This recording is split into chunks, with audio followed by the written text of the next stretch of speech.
Hello and welcome to Amethyst Star Crafting. My name is Jane Allmark and I'm a UK independent Stampin' Up demonstrator. And if you haven't already, please like and subscribe because it does help my channel going, and please comment. I do love all your comments and reply to each and every one of them. So, you know, just a big thank you to everybody that's subscribed to my channel and been with me a long time. You are all really appreciated. Today we're looking at stencils or masks. In the UK we tend to call them stencils, but they're called masks throughout the rest. And these are the butterflies and flowers layering decorative masks. And they are in the Stampin' Up catalogue, which is the January to June 2022, the mini catalogue. And they're on page 65. So there they are. Really good price point, £9.25, and you get 6 of them. And you can layer and do all sorts of exciting things. I've shown you a few things to do, but we're going to do something different today. So there's a whole set of them, which is 6 of them. So you can do layering flowers in different shapes, 2 different sort of styles, and there are 3 different backgrounds, and there's butterflies. And today I thought we'd have a go doing something with the butterflies and one of the backgrounds. So I need a piece of scrap first of all, because that's what works well, and we're going to do colours that I've got a piece of, this is pumpkin pie as the background. It could be calypso color, it could be any orange colour. And I thought I'd show you the reason why I say any orange colour. I've just got a selection of the oranges and yellows that we have. So we have got, and I don't know how many of these I'm going to use, but bumblebee, pumpkin pie, pale papaya, cinnamon cider, Cajun craze, and calypso coral. So you've got in these the orangey, rusty, yellowy, just beautiful colours that all will tone in well together. And I don't know what I'm going to use. I'm just going to play around with a few ideas and see what comes out. So I'm just going to put them there so I can see. I am going to start with, so that's my background. I always work with whatever the background colour is that I'm going to use, or whatever pattern paper, designer series paper first, and then build my colours from that. So I need a piece which is 1/4 of an inch smaller, and again, use whatever size you want to in your own country. Really doesn't matter too much on that. So we're going to take this piece and we're going to put it down, and the first thing we're going to do is we're going to cover it with one of the nice patterned ones. So for this I am going to, you can put some tape down, you don't have to, and I'm not on this, and I'm using blending brushes. So I'm literally just on here going to take up with the blending brush and just colour this through.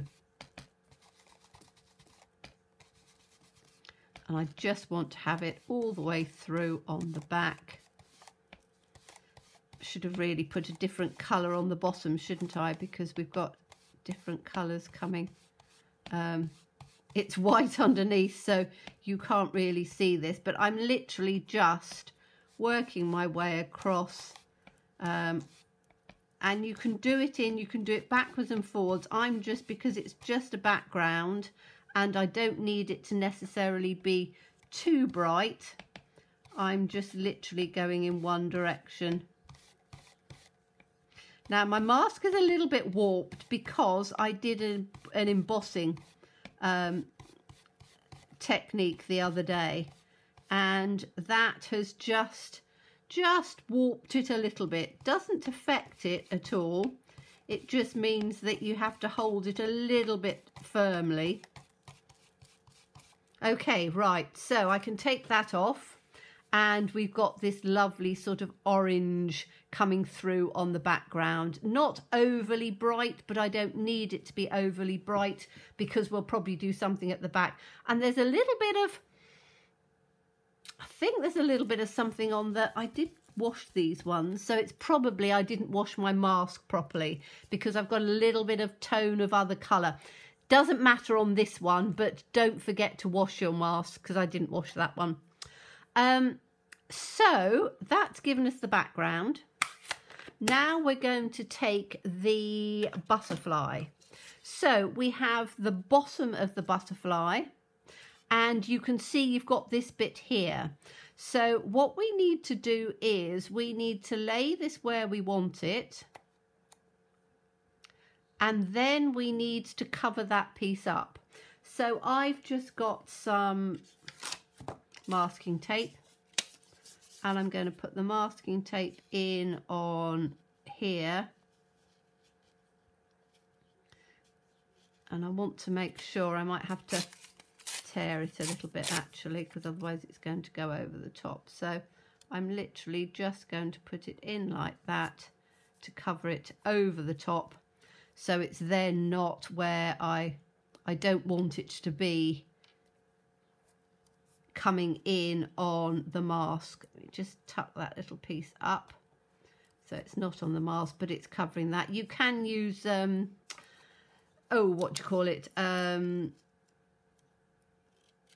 washi tape, sellotape, scotch tape, anything you want, as long as you've got those bits covered. And again, I need to cover these bits as well down on here, so I'm just going to do that bit to here. So that's covered a bit, and I'll just take another one and just cover it to there. So I then make sure that the only thing that I am going to be sponging over is my my butterfly. Now, what colour I'm going to use now? I'm going to use, I think I'm going to use Calypso Coral, or I could use Pumpkin Pie, couldn't I? Let's use, because we've got the pumpkin pie at the background, I'm going to use Pumpkin Pie. So let me just take that up like that. So that's my background colour.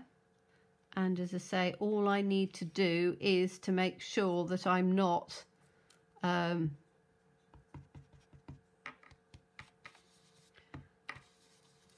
covering up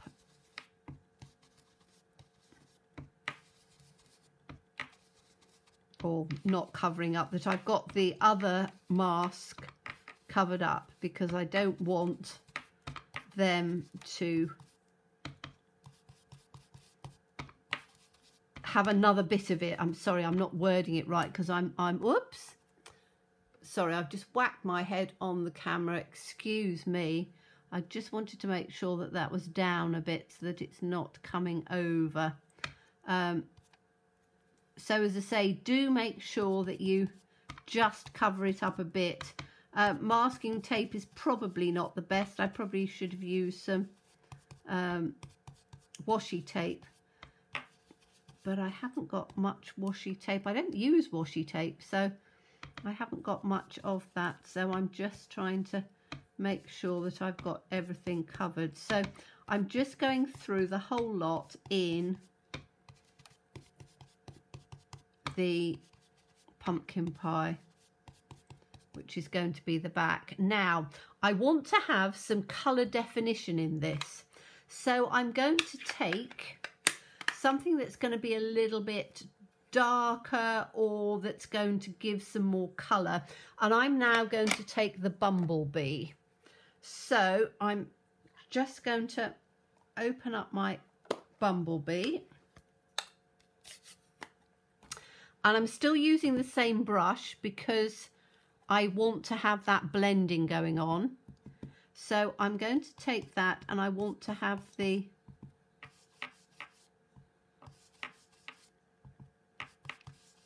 middle part of the body coming through in the bumblebee, and I want some of the edge of the wings coming through, so we've got two different colours, because I think having that definition just makes it look more realistic and more fun. So literally just round on the edges here,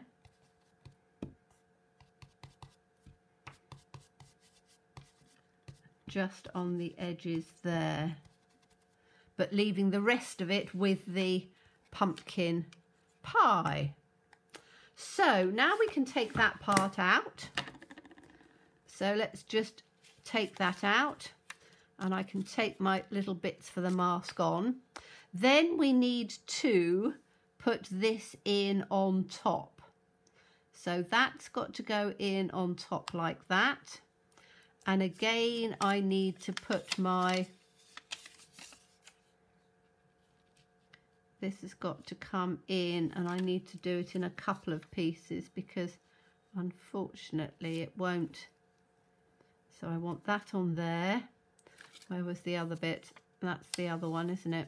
So I want that to come in like that to go up on the other side, so that those pieces go in over the top of each other.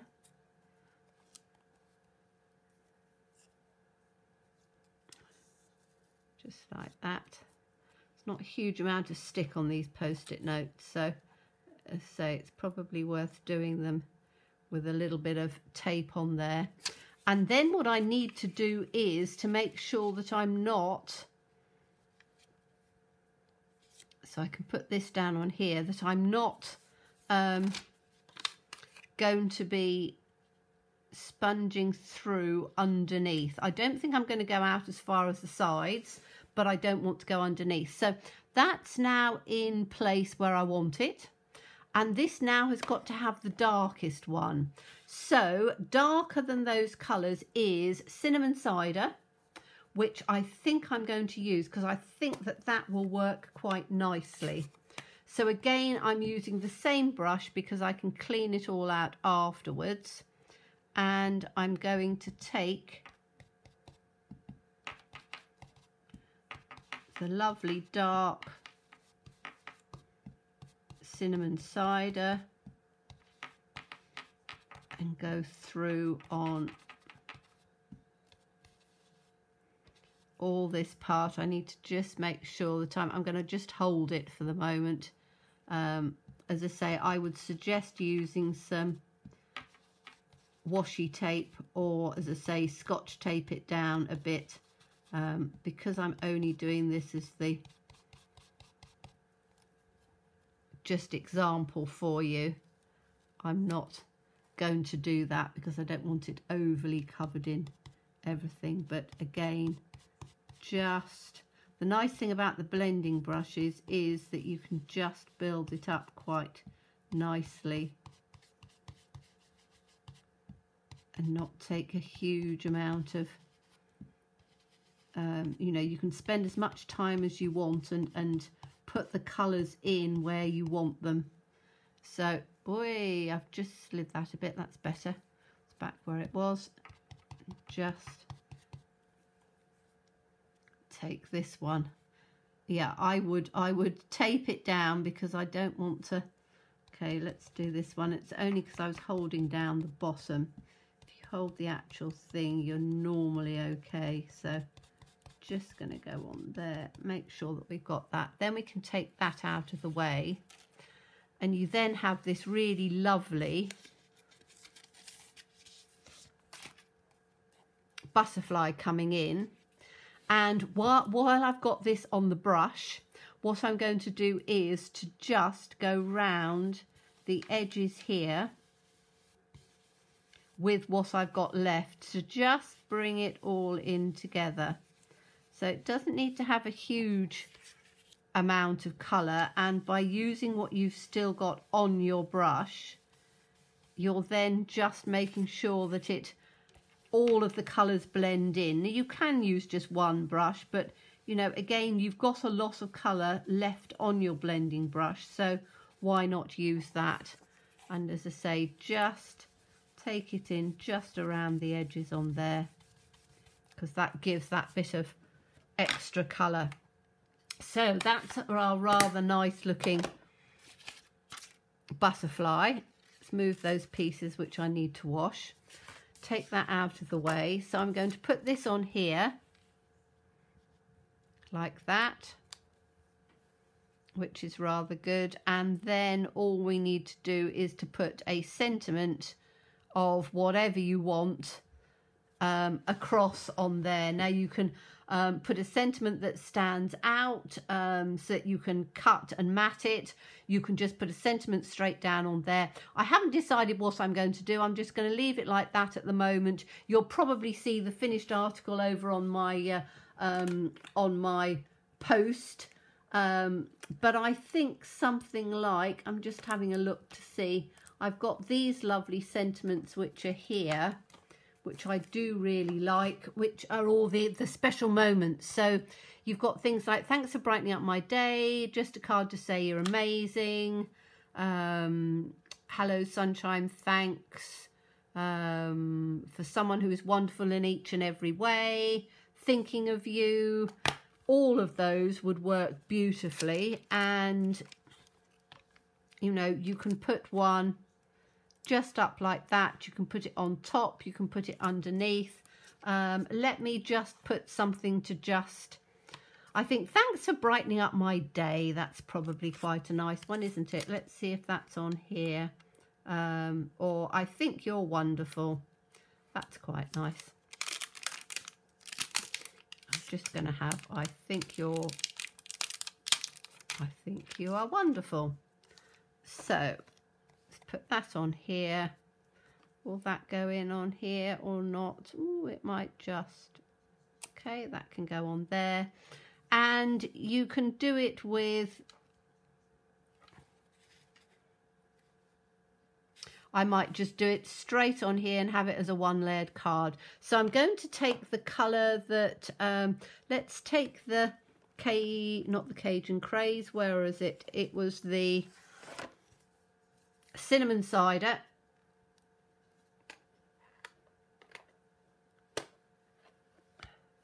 Or I could take, let me take, because in thinking about this, I think this is probably Calypso. Is it Calypso Coral? It might be Calypso Coral rather than the, so I'm going to use the Calypso Coral on this, because I think that'll give it a nice little look on this. So I can put it at the top, I can put it at the bottom. I think I'm just going to have it here as a, I think you're wonderful. Then that can go just on there like that. So something very simple, very pretty, just a very simple one layer, but you can see how you can really just brighten up. Put that in on there and have your butterfly in different tones plus the background, and all you've used is a stencil and a sentiment. So thank you so much for watching me. As always, please stay safe and well, please be kind, and look forward to seeing you again. Bye bye.